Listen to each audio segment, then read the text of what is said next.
Hi everyone, আসসালামু আলাইকুম। কেমন আছেন সবাই? আশা রাখছি সবাই ভালো আছেন। আলহামদুলিল্লাহ আমরা তো অনেক বেশি ভালো আছি পরিবার পরিজন নিয়ে। তো বরাবরের মতো চলে আসলাম আপনাদের সাথে নতুন দিনের নতুন একটা ভিডিও নিয়ে। তো আজকের ভিডিওটা শুরু করেছি দুপুরের রান্নার থেকে। আজকে রান্না করব হচ্ছে দেশি হাঁস, গ্রাম থেকে আনা হাঁস, আমার মায়ের পালা। তো হাঁসের মাংসটাকে রান্না করার জন্য প্রথমে হচ্ছে সরিষা তেল, তারপর 1 কাপ পেঁয়াজ, কয়েকটা কাঁচামরিচ দিয়েছি। পেঁয়াজটা একটু নরম করে ভেজে নিব। তারপর হচ্ছে 1 টেবিল চামচ আদা রসুন বাটা, পরিমাণ মতন লবণ দিয়ে তারপর হচ্ছে আদা রসুনটাকে একটু ভেজে নিব। তারপর হচ্ছে বাকি মশলা দিব। তার আগে হচ্ছে মশলাটাকে অবশ্যই ভালো করে ভেজে নিতে হবে, যাতে কাঁচা গন্ধটা চলে যায় আদা রসুনের। তাহলে এই তরকারিটা খেতে কিন্তু অন্যরকম একটা মজা লাগে।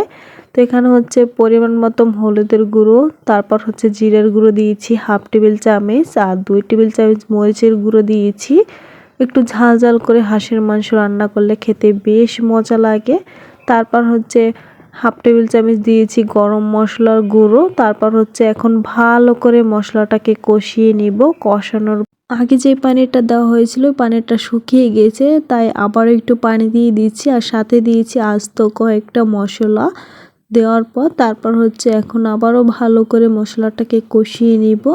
তারপর হচ্ছে হাঁসের মাংসটাকে দিয়ে দিচ্ছি। হাঁসের মাংসটা কিন্তু সুন্দর করে পরিষ্কার করে তারপর হচ্ছে ধুয়ে রেখেছিলাম। তো এখন হচ্ছে মশলার মধ্যে দিয়ে দিচ্ছি, আর মশলাটার মধ্যে ভালো করে মাংসটাকে কষানো হবে। আর নর্মালি শহরে যেই হাঁসের মাংসটা পাওয়া যায়, তো ওই হাঁসের মাংসটা খেতে কিন্তু আমরা বেশি পছন্দ করি না।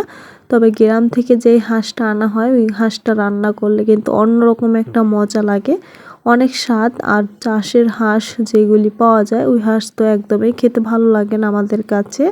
তারপর হচ্ছে ভালো করে লাড়া দিয়ে ঢাকনাটা মুড়া দিয়ে কিছুক্ষণ রেখেছিলাম। তারপর মোটামুটি ভালো মাংসটার থেকে ভালোই পানি বের হয়েছিল। তো ওই পানিটার মধ্যেই ভালো করে কষিয়ে নিতে হবে। চুলার আঁচটা মিডিয়ামে রেখে অনেকটা সময় ধরে মাংসটাকে কষিয়ে নিয়েছি। তারপর হচ্ছে পরিমাণ মতন ঝোল দিয়ে দিচ্ছি মাংসটা সিদ্ধ হওয়ার জন্য। তারপর সুন্দর করে লাড়া দিয়ে এখন হচ্ছে ঢাকনাটা মোড়া দিয়ে তারপর হচ্ছে জালটাকে একটু বাড়িয়ে দিব বলক আসা আগ পর্যন্ত।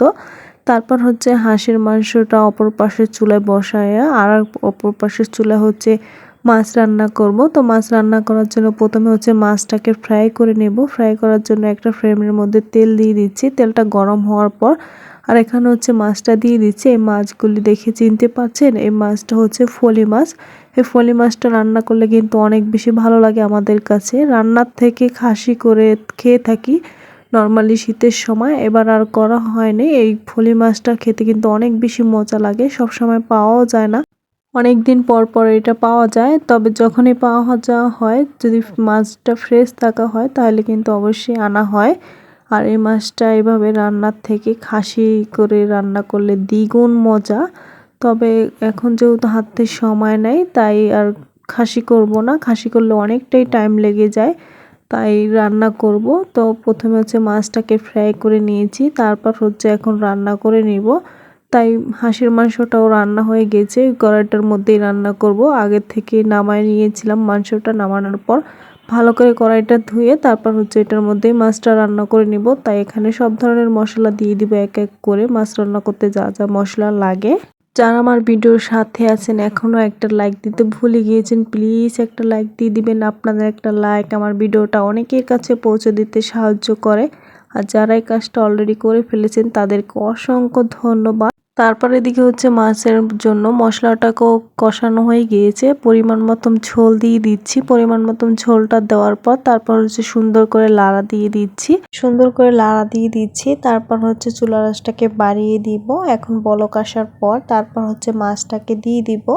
আর কোনো তরকারি দেইনি, মাছটাকে একদমই ভুনা ভুনা করে রান্না করব। তরকারি দিলে এই মাছটা খেতে একদমই ভালো লাগবে না, তাই আর তরকারি দেওয়া হয়নি। ভুনা ভুনা করে রান্না করলে খেতে অনেক বেশি মজা লাগে।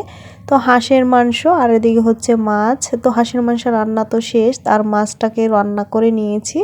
তারপর হচ্ছে মিষ্টি কুমড়া ভাজি করব। তো মিষ্টি কুমড়া ভাজি করার জন্য এখানে বেশি করে পেঁয়াজ কাঁচামরিচ দিয়েছি, যে মরিচটা একটু বেশি দিয়েছি। আর এই ভাজিটা ঝাল ঝাল হলে খেতে আমাদের কাছে অনেক বেশি মজা লাগে, তারপর হচ্ছে হাফ টেবিল চামচের থেকে একটু কম আদা রসুন বাটা দিয়েছি, সাথে দিয়েছি পরিমাণ মতন লবণ।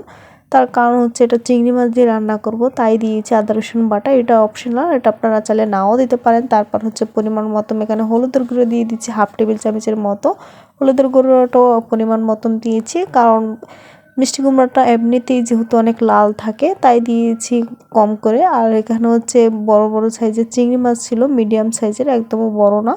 তো মিডিয়াম সাইজের চিংড়ি মাছ দিয়ে তারপর হচ্ছে ভাজি করব। এটা গুঁড়া চিংড়ি দিয়ে করলে বেশি মজা লাগে, মিডিয়াম সাইজটাই ছিল তাই দিয়েছি। তারপর এখন হচ্ছে কুমড়াটা দিয়ে দিচ্ছি, কুমড়াটা দিয়ে তারপর হচ্ছে সুন্দর করে লাড়া দিয়ে দিচ্ছি। লাড়া দিয়ে তারপর হচ্ছে ভালো করে মেশানোর পর ঢাকনাটাকে মোড়া দিয়ে দিব। আর এই মিষ্টি কুমড়া ভাজিটা খেতে কিন্তু আমাদের কাছে বেশ মজা লাগে। সিদ্ধ আটার রুটি দিয়ে এই মিষ্টি কুমড়াটা খেতে কিন্তু অনেক বেশি মজা লাগে। এই ছিল আজকে দুপুরের রান্না। আজকের রান্না দেখে আপনাদের কাছে কেমন লাগছে অবশ্যই কমেন্টে জানাবেন। আজকের মতো ভিডিওটা এখানেই বিদায় নিচ্ছি।